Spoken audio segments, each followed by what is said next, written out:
Hi குட்டீஸ், எப்படி இருக்கீங்க? நல்லா இருக்கீங்களா? இதோ உங்கள் மீமா ஒரு புதிய கதையுடன். கதைக்குள்ள போலாமா? ஒரு ஊர்ல மகாராஜா ஒருவர் இருந்தார்.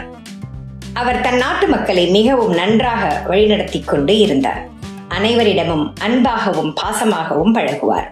நாட்டு மக்களும் மகாராஜாவிடம் நெருக்கமாக இருந்து வந்தனர். ராஜாவுக்கும் ராணிக்கும் குழந்தை இல்லை. ராஜாவுக்கும் ராணிக்கும் குழந்தை இல்லையே என்ற கவலை ஊர் முழுவதும் இருந்தது. ராஜாவுக்கும் வயதாகி போனது. தனக்கு பின் தன் நாட்டை ஆள இளவரசன் தேவை என்பதை உணர்ந்து தன் நாட்டில் உள்ள ஒரு திறமையான நேர்மையான இளைஞனை நாட்டுக்கு இளவரசனாக தேர்ந்தெடுக்க முடிவு செய்தார். அந்த நாட்டில் உள்ள அனைத்து இளைஞர்களையும் தன்னுடைய அரண்மனைக்கு வரவழைத்தார். அவர்களை பார்த்து, எனக்கு வயதாகிவிட்டது, எனக்கு பின் நம் நாட்டை ஆள நான் உங்களில் ஒருவனைத்தான் இந்த நாட்டிற்கு இளவரசனாக தேர்ந்தெடுக்கப் போகிறேன் என்று கூறினார். அவர்கள் ஒவ்வொருவரிடமும் ஆளுக்கு ஒரு விதையை கொடுத்தார்.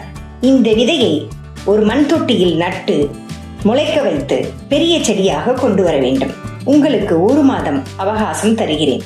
1 மாதத்திற்குள் யாருடைய செடி நன்றாக செழிப்பாக வளர்ந்து இருக்கிறது என்பதை பார்த்த பிறகு அந்த செடியை பாதுகாத்து வளர்த்து கொண்டு வர போகிறானே அவனே நம் நாட்டை ஆளப்போகும் இளவரசன் என்றார்.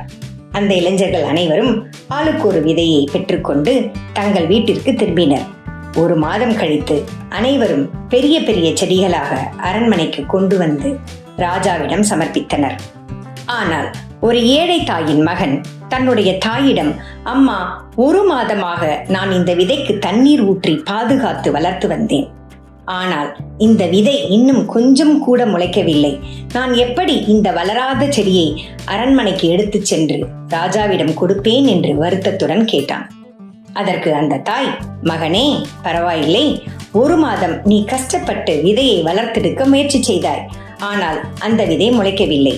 நீ மகாராஜாவிடம் சென்று என்னால் எவ்வளவு முயற்சி செய்தும் செடியை வளர்க்க முடியவில்லை என்ற உண்மையை கூறு என்றார். அவனும் சரி என்று சொல்லிவிட்டு செடி வளராத மண் தொட்டியை எடுத்துக்கொண்டு அரண்மனைக்கு சென்றான். மகாராஜா அனைவரின் செடிகளும் பெரிதாக வளர்ந்திருப்பதை கண்டு மிகவும் ஆச்சரியப்பட்டார். இந்த ஏழை தாயின் மகனிடம் உன்னுடைய செடி ஏன் வளரவில்லை என்று கேட்டார்.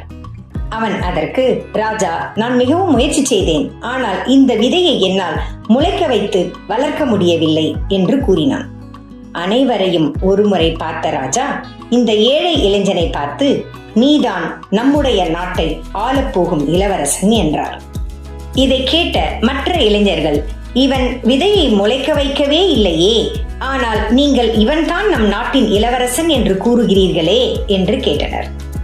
அதற்கு ராஜா, நான் உங்கள் அனைவருக்கும் கொடுத்த விதை வேக வைத்த விதை. வேக வைத்த விதை முளைக்கவே முளைக்காது. நீங்கள் அனைவரும் என்னை திருப்திப்படுத்துவதற்காக வளர்ந்த வேறு செடிகளை இங்கே கொண்டு வந்து இருக்கிறீர்கள்.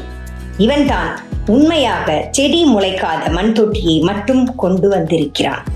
உண்மையை உள்ளபடி என்னால் செடி முளைக்க வைக்க முடியவில்லை என்று என் முன்னால் நேர்மையாக கூறினான்.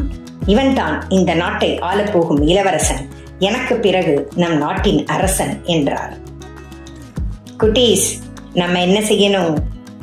என்ன நடந்தாலும், என்ன நடந்ததோ அந்த உண்மையை மட்டும் நாம் சொன்னால் எல்லாம் நமக்கு நல்லதாகவே நடக்கும். சரியா?